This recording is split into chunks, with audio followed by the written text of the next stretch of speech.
My name is Ahmed, and for as long as I can remember, my life has been rooted in the teachings of Islam. I was born into a devout family where faith wasn't just a part of life, it was the foundation of everything we did. 5 times a day, I would bow in prayer, reciting the verses of the Quran with reverence. The mosque was my sanctuary, a place where I sought peace and guidance. I took pride in my devotion, believing that my dedication to Allah and the principles of Islam would lead me to eternal salvation. My understanding of the world was shaped by the Quran and the teachings of the Prophet Muhammad. I studied the hadiths, memorized key surahs, and sought answers to life's questions through Islamic scholarship. There was a rhythm to my life, a sense of purpose that came from knowing I was walking the straight path, as the Quran described. Yet even in my unwavering faith, there were moments of doubt that I couldn't ignore. Sometimes, late at night, I'd lie awake questioning the nature of God and the idea of salvation. The Quran spoke of deeds being weighed on the day of judgment, but what if I hadn't done enough? What if, despite my efforts, my sins outweighed my good deeds?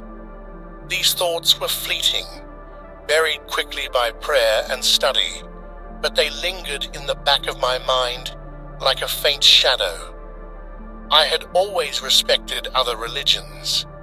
As a student of theology, I found it fascinating to learn about the beliefs of others, particularly Christianity. But to me, Christianity was flawed. The idea that Jesus could be the Son of God seemed, frankly, absurd.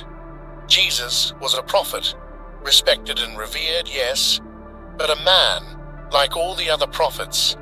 The concept of the Trinity was incomprehensible to me, and the notion of salvation through grace alone felt like a shortcut that undermined the importance of effort and accountability. For years I carried this conviction with me, debating Christians whenever the opportunity arose. I was confident in my arguments, quoting the Quran and dismantling what I saw as inconsistencies in the Bible.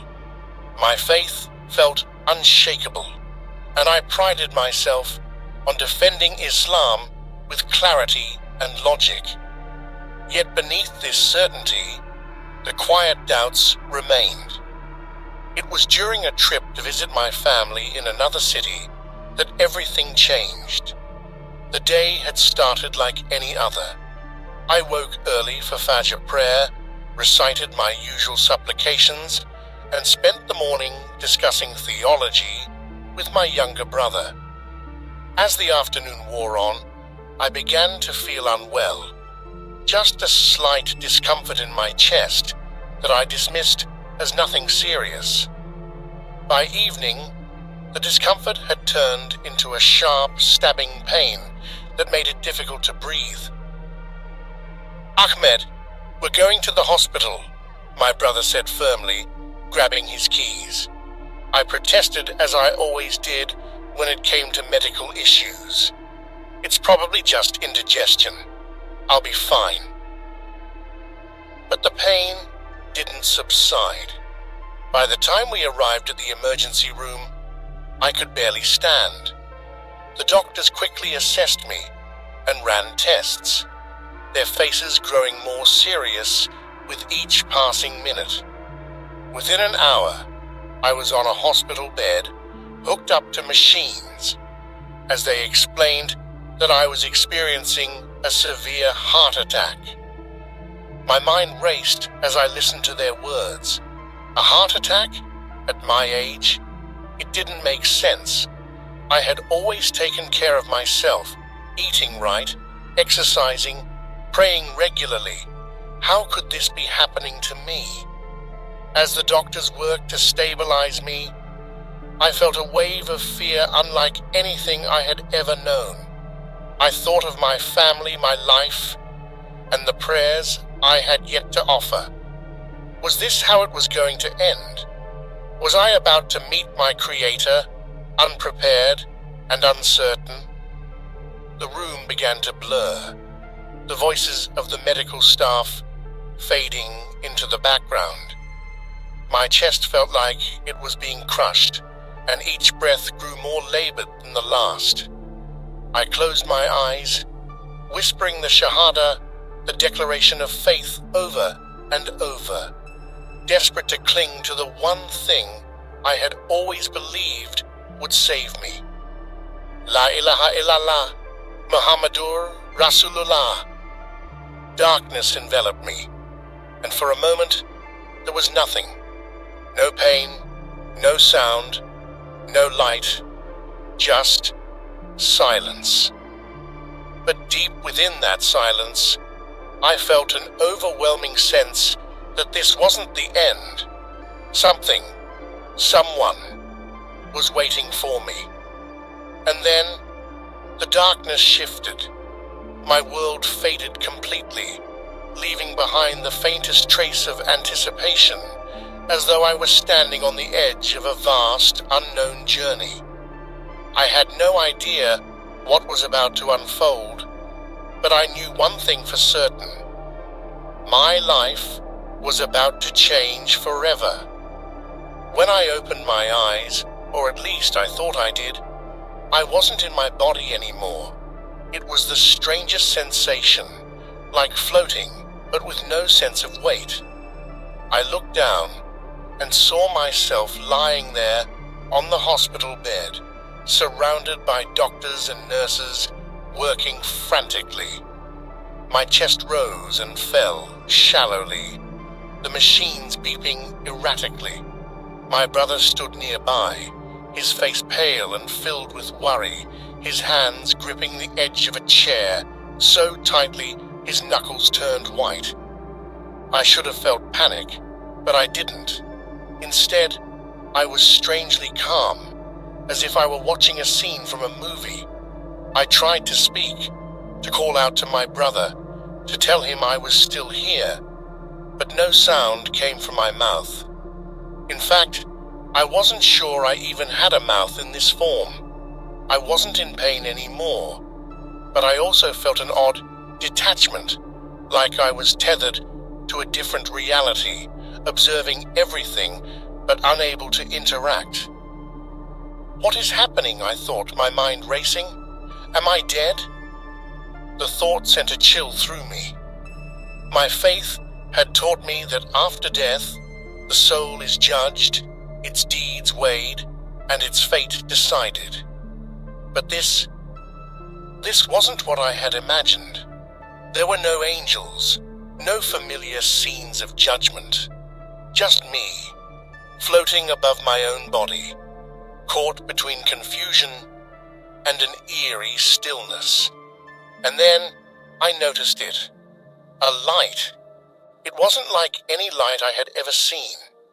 It wasn't blinding or harsh, but it radiated an intensity that seemed to pierce straight through me.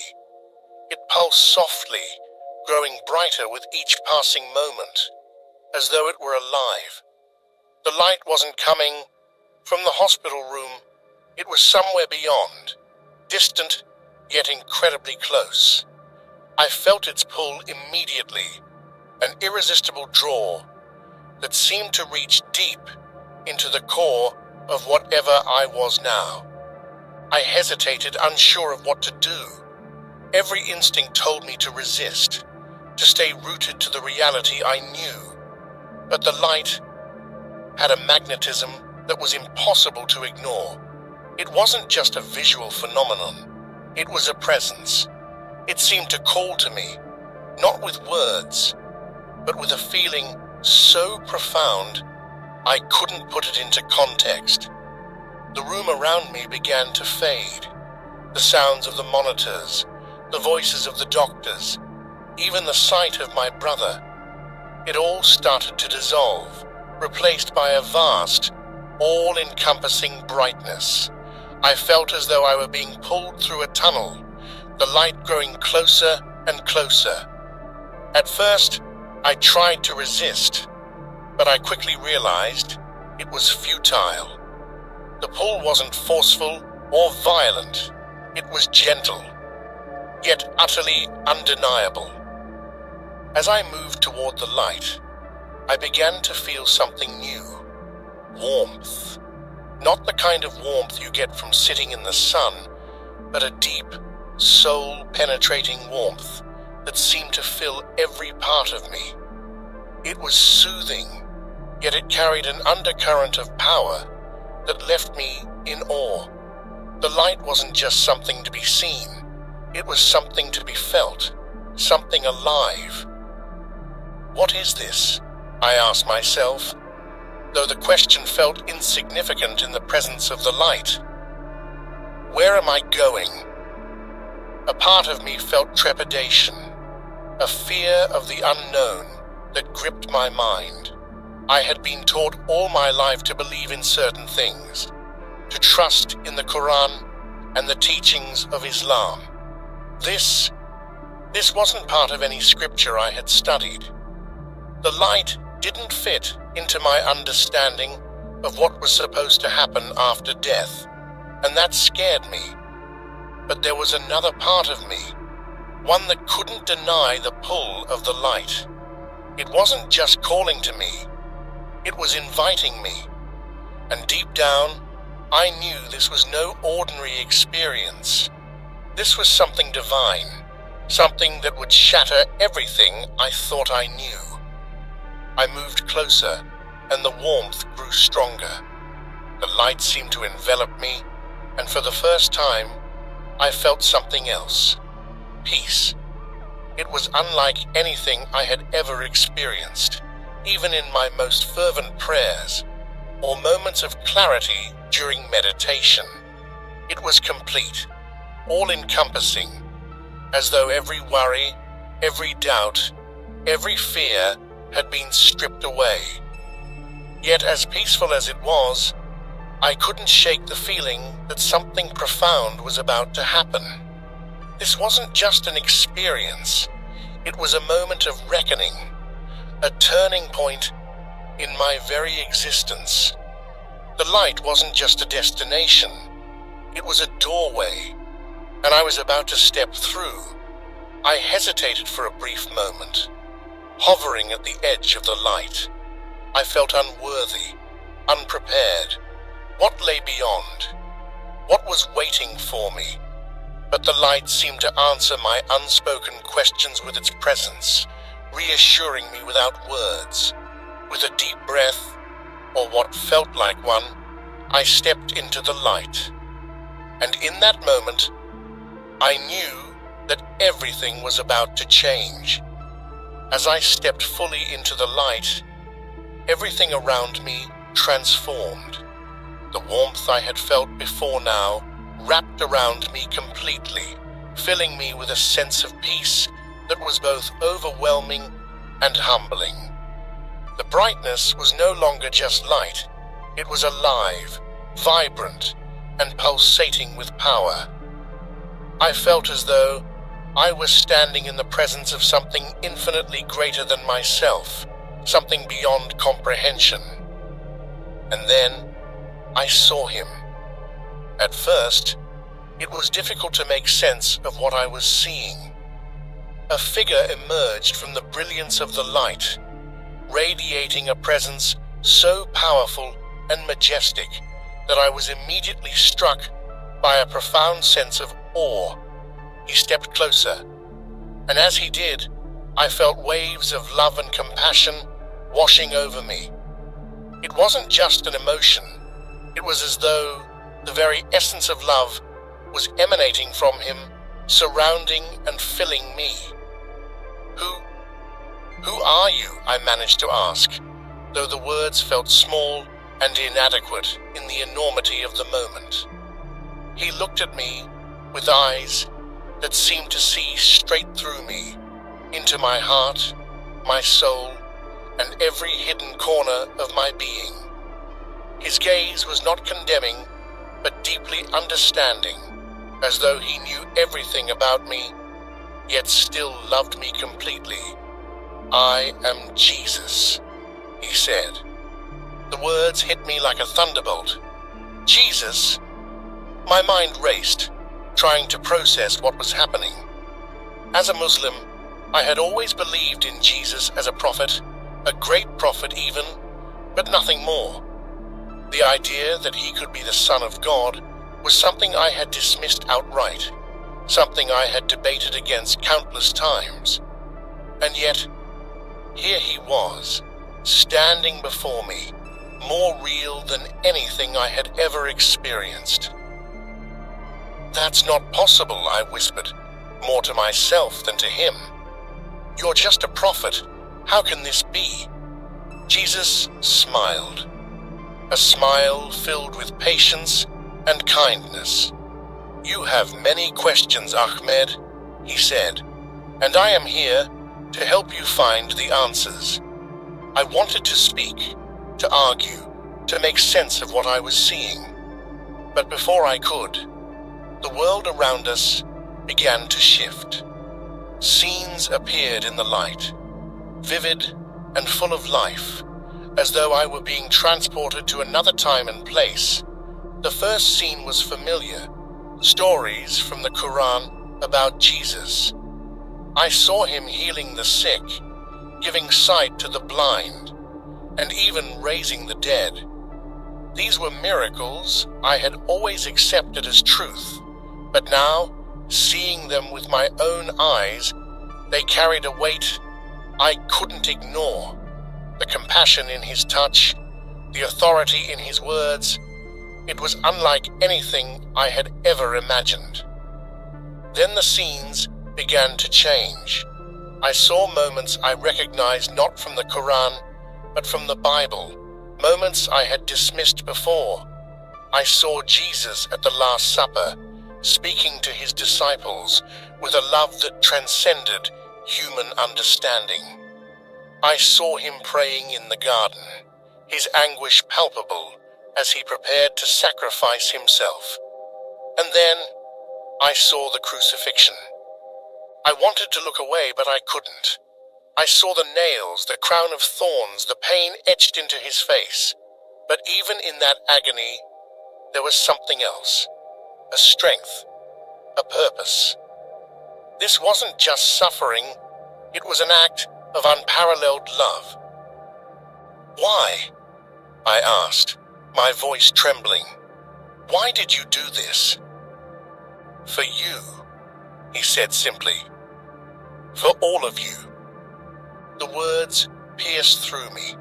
My understanding of salvation had always been tied to deeds, to earning favor through actions. The idea that someone would take on the burden of humanity's sins, willingly sacrificing himself out of love, was almost too much to comprehend. The scenes shifted again, and this time I was shown passages from the Quran and the Bible side by side. Jesus pointed to prophecies in the Quran that I had read countless times but never truly understood. Passages that spoke of the Messiah, of salvation, of a light to the nations. And then he showed me their fulfillment in the Bible, how every prophecy pointed to him. How could I not see this? I asked, my heart heavy with realization. How did I miss the truth? "You were searching, Ahmed," Jesus said, his voice gentle, "and now you have found it." Tears streamed down my face as the weight of his words sank in. Everything I had believed, everything I had clung to, was being turned upside down. Yet in the midst of this upheaval, I felt a strange sense of clarity, as though the pieces of a puzzle I had been struggling to solve my entire life were finally falling into place. "There is more to see," Jesus said, his eyes filled with compassion. "Will you come with me?" I nodded, though my mind was still spinning. I didn't know what lay ahead, but I knew one thing: my life would never be the same.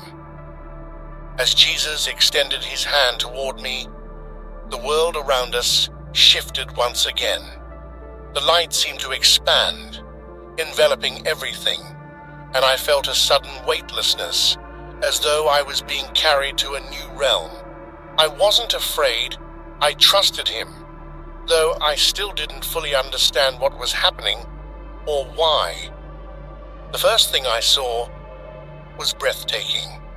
It was a place filled with colors, more vibrant than anything I had ever known. The air was alive, with a sense of peace, joy, and harmony. There was no pain, no suffering, no sadness, only love, pure and overwhelming. In the distance, I saw people of every kind, their faces glowing with a joy that seemed to come from within. They moved freely, laughing and embracing one another as though they were finally complete.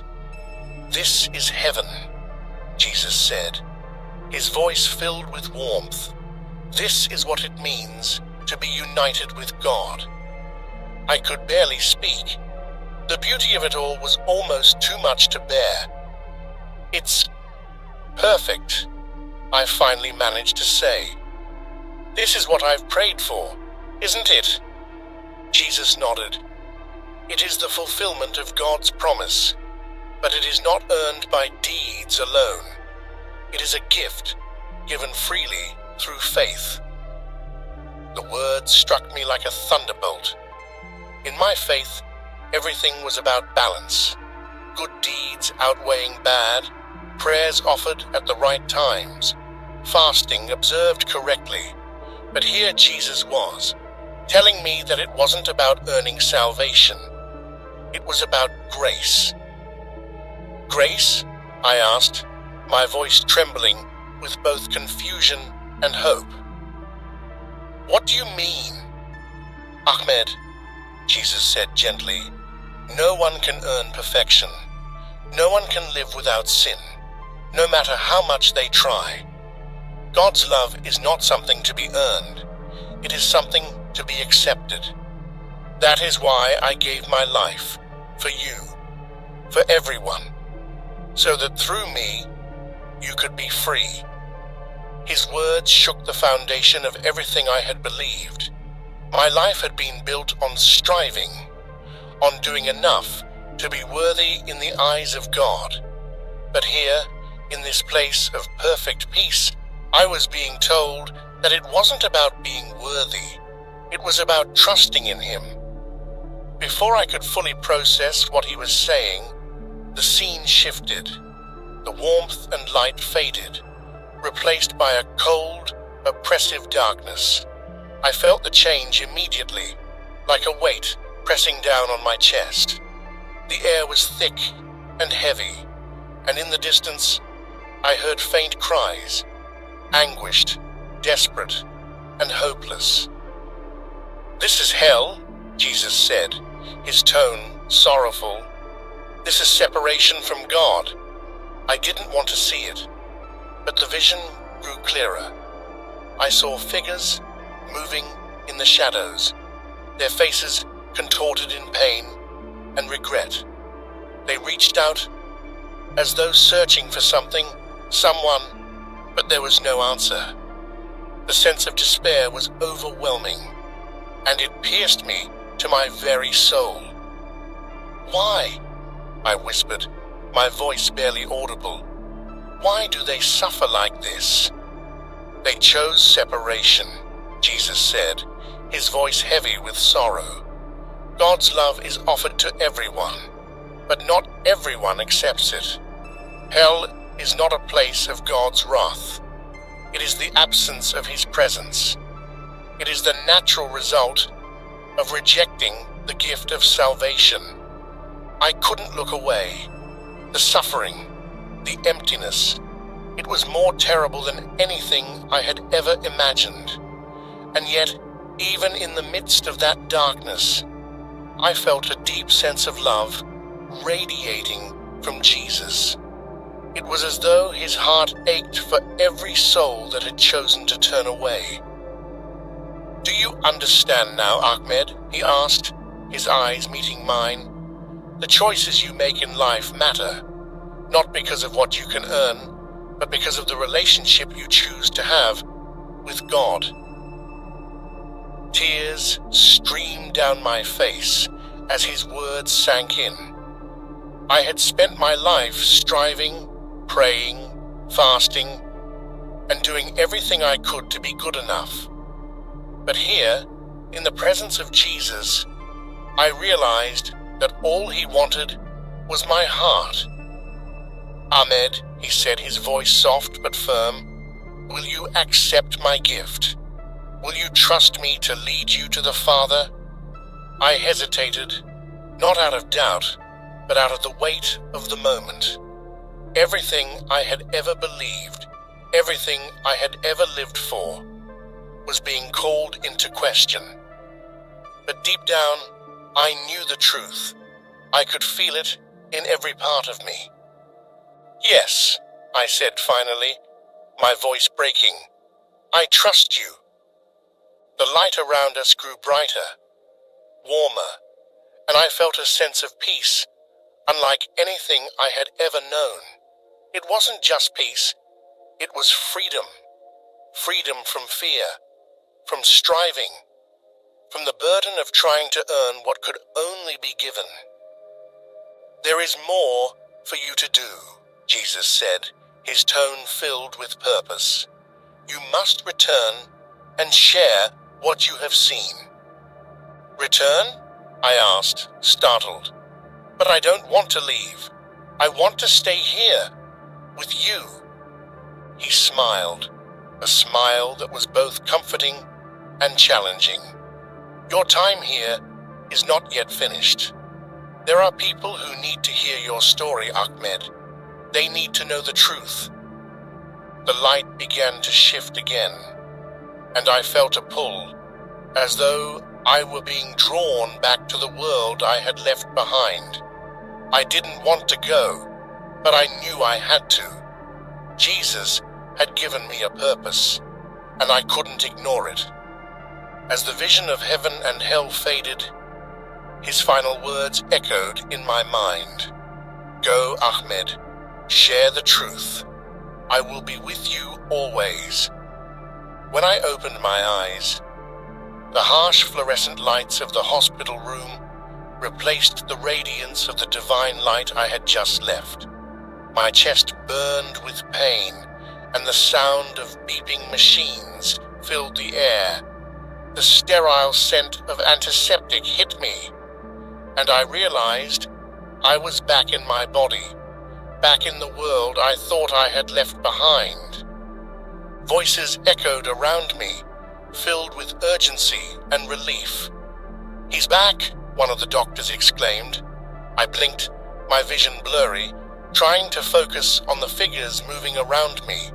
My brother's face came into view, his eyes wide with a mixture of shock and joy. "Ahmed, can you hear me?" he asked, his voice trembling. I nodded weakly, but I couldn't find the words to respond. My mind was racing, trying to reconcile the overwhelming experience I had just gone through with the reality I was now in. I had been in the presence of Jesus. I had seen heaven and hell. And now I was here, lying in a hospital bed, surrounded by people who couldn't possibly understand what had just happened to me. The doctors were speaking in hurried tones, marveling at how my condition had stabilized so suddenly. "It's a miracle," one of them said, shaking his head. "We thought we'd lost him." My brother gripped my hand tightly, tears streaming down his face. "Alhamdulillah," he whispered. "You're alive, alive." The word felt heavy, almost foreign.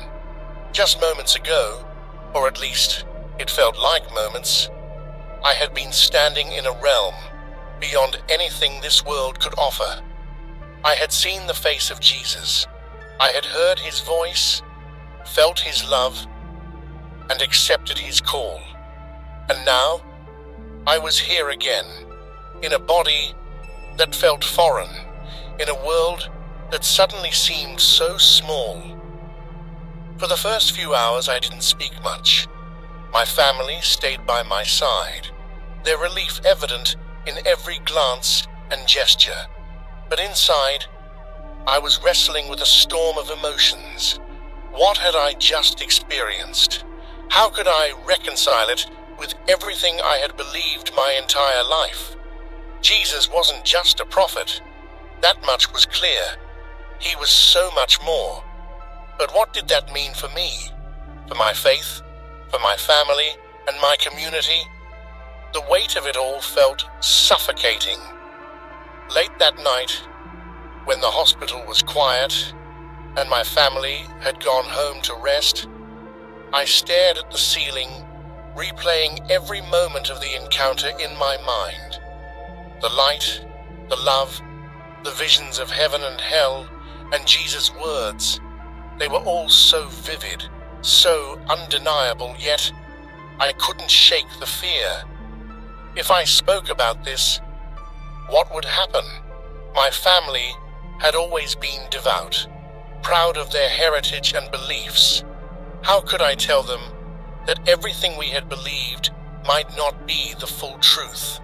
I closed my eyes, hoping for sleep, but instead, I saw his face again, kind, loving, and patient. His words echoed in my mind. Go, Ahmed. Share the truth. I will be with you always. The thought both comforted and terrified me. Over the next few days, as my body slowly recovered, my mind remained restless. I couldn't ignore what I had seen, but I also couldn't talk about it. Not yet. I needed answers, clarity, something to help me make sense of it all. One afternoon, when I was finally alone, I reached for my phone and began searching. I didn't even know where to start, but eventually, I found myself reading about Jesus in ways I never had before. I read about his teachings, his miracles, his sacrifice. I read about grace, this concept that had seemed so foreign to me during our encounter, but now felt like a lifeline. And then, for the first time in my life, I opened a Bible. It felt strange, almost forbidden, but as I began to read, I couldn't stop. The words leapt off the page, resonating with everything I had experienced. It was as if the book itself was alive, speaking directly to my soul. The more I read, the more the pieces began to fit together. Passages from the Quran that had always puzzled me now made sense in light of what I was learning about Jesus. Prophecies I had overlooked or misunderstood were suddenly clear. But with every revelation, the weight of my decision grew heavier. I couldn't keep this to myself forever. I had been called to share the truth, but the thought of doing so filled me with dread. How would my family react? My community? My entire identity was rooted in being a devout Muslim.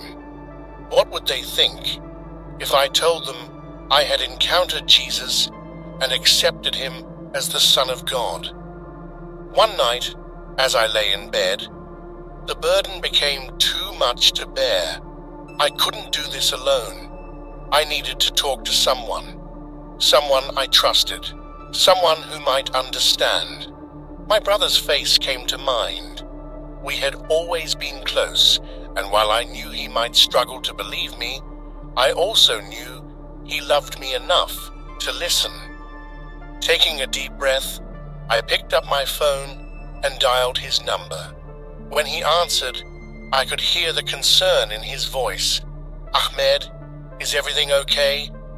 No, I admitted, my voice shaking. I need to tell you something. Something that happened while I was gone. There was a pause on the other end. Okay, he said cautiously. What is it? As I prepared to speak, I felt a wave of fear rise in my chest. But then I remembered Jesus' words, "I will be with you always." And in that moment, I knew I wasn't alone. This was just the beginning. When I finally decided to share my story, it felt like stepping into a storm without knowing if I would emerge unscathed. I started small, confiding in my closest friend Hassan. He had always been my sounding board, the person I could trust with anything, no matter how difficult. If anyone would understand, or at least listen, it would be him. "Hassan," I began hesitantly as we sat together over tea. "I need to tell you something, but it's different. It's about what happened when I was in the hospital." He raised an eyebrow, concern flashing across his face. "You mean when we thought we'd lost you?" I nodded. "Yes, I didn't just lose consciousness, Hassan. I went somewhere. I saw something, someone." His expression grew serious, and he leaned forward. "What do you mean?" Taking a deep breath, I recounted everything. My out-of-body experience, the light, meeting Jesus, and the vivid visions of heaven and hell. I told him how Jesus spoke to me, how he explained grace and salvation, and how he invited me to follow him. When I finished, there was a long silence. Hassan stared at me, his face a mixture of shock, disbelief, and something I couldn't quite identify. "Ahmed," he said finally, his voice quiet but firm, "you've always been a man of faith, a man who seeks truth. But this, it's hard to believe. Are you sure it wasn't just a dream? The mind can do strange things when the body is under stress." "I've thought about that," I admitted. "But this wasn't a dream, Hassan. It was more real than anything I've ever experienced. I felt his presence. I saw heaven, I saw hell, and I know what he told me is true." He looked away, struggling to process my words. "You're saying that everything we've believed, everything we've lived by, isn't the whole truth?" "No," I said gently. "I'm saying that the truth is bigger than we thought. Jesus isn't just a prophet. He's the Messiah. He's the way to God." Hassan shook his head, his disbelief evident. "Ahmed, this could ruin you. If you tell people about this, you know how they'll react." "I know," I said, my voice steady. "But I can't keep this to myself. I was shown the truth, Hassan. How can I stay silent?" He didn't respond, and I could see the conflict in his eyes. Part of him wanted to dismiss me, to chalk this up to delirium or imagination. But another part of him, the part that knew me deeply, was listening, considering, and perhaps even questioning. Over the next few days, I shared my story with a few others, people I trusted, people who knew my heart. Some reacted like Hassan, with skepticism mixed with concern. Others were outright dismissive, unwilling to entertain the idea that I could have encountered Jesus. But a few listened with an open mind, asking questions, curious about what I had experienced. One of those was an older man from our community, someone I had always admired for his wisdom and gentleness. When I told him my story, he didn't interrupt or argue. Instead, he said, "Ahmed, truth has a way of finding us, even when we're not looking for it. Perhaps this is God's way of opening a new path for you." His words gave me courage. If even one person could see the sincerity in my heart, maybe others would too. I knew I couldn't stop there. Jesus had told me to share the truth, and I felt a growing conviction that I needed to do so publicly, no matter the cost. It wasn't about me. It was about him, about the message he had entrusted to me. So one evening, I stood before a small gathering of people, family, friends, and a few curious strangers. My heart pounded as I began to speak, but I felt a steadying presence, as though Jesus himself was standing beside me. I know many of you will find this hard to believe, I said, my voice shaking but determined. But I must tell you what happened to me. When I was at the brink of death, I encountered Jesus. He showed me the truth about God, about heaven and hell, and about grace, and he called me to share this with you. The room was silent, the weight of my words hanging heavy in the air. I saw a range of reactions: shock, confusion, curiosity, and even anger. But I pressed on, sharing every detail of my experience, every revelation, and every truth I had learned. When I finished, some people walked out, their faces closed off. Others stayed, their expressions thoughtful, as though they were wrestling with something deep within. And a few approached me, their eyes filled with questions. "Do you really believe this?" one man asked, his tone skeptical, but not dismissive. "I don't just believe it," I said. "I know it, and I hope you'll seek the truth for yourself." Over time, I began to find ways to bridge the gap between my Islamic upbringing and my newfound faith in Jesus. I spoke about the shared values of love, compassion, and devotion to God. I showed how the prophecies in the Quran pointed to Jesus and how his message fulfilled the promises of God. My goal wasn't to tear down anyone's beliefs, but to open their hearts to the possibility of something greater. The more I shared, the more I saw lives being touched. Some people were moved to explore the Bible for the first time, while others began to question the rigidity of their own perspectives. And through it all, I felt Jesus guiding me, giving me the words to say and the strength to keep going. But I knew the journey wasn't over. There was still more to do, more people to reach, and more challenges to face. And as I prepared to take the next step, I prayed for courage, knowing that my testimony could inspire others, but also bring me face to face with rejection and loss. Yet, in the depths of my heart, I knew one thing for certain. I wasn't alone. Jesus was with me, just as he had promised, and that truth was enough to carry me forward. As I stepped fully into my new life with Jesus, I felt a sense of peace I had never known before.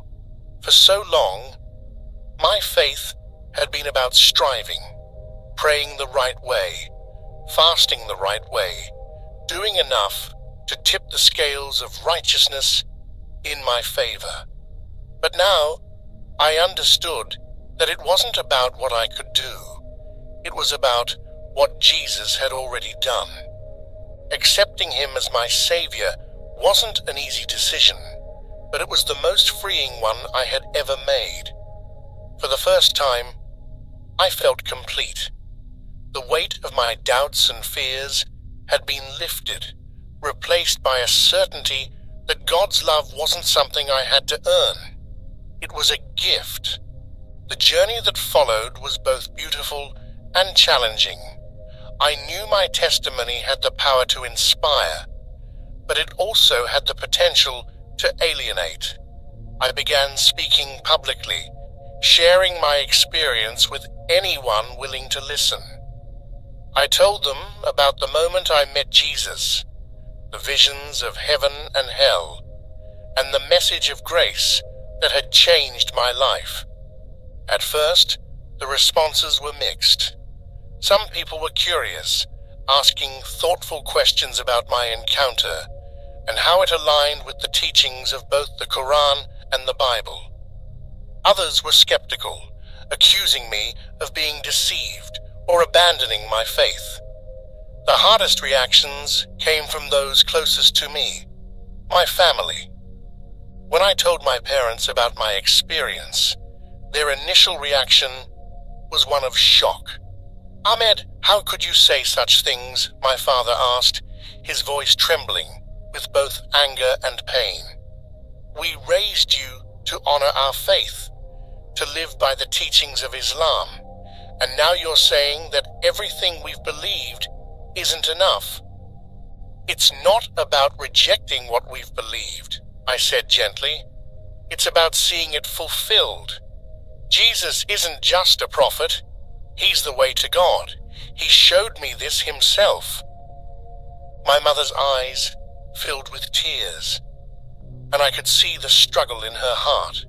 She wanted to understand, but it was difficult for her to reconcile my words with the faith she had held all her life. My siblings were equally divided, some dismissing my story outright, others quietly curious but afraid to say so. Those moments were some of the hardest I'd ever faced. The fear of losing my family was real, but so was the call to share the truth. I prayed constantly for their understanding, for their hearts to be open to the message of Jesus. Even as I faced rejection, I found comfort and strength in a new spiritual family. A local church welcomed me with open arms, their warmth and encouragement helping me navigate the challenges of this new path. They didn't see me as someone who had left one faith for another. They saw me as a brother in Christ, someone who had been found by grace. In those early days, I also began connecting with others who had experienced similar journeys. Former Muslims, Christians with Muslim backgrounds, and people from all walks of life who had encountered Jesus in profound ways. Their stories encouraged me, showing me that I wasn't alone in this transformation. As I continued to share my testimony, I began to see lives being changed. People who had once been indifferent to faith started asking questions. Others who had been rigid in their beliefs began to consider the possibility that Jesus was more than a prophet, and some, like me, took the leap of faith to accept him as their savior.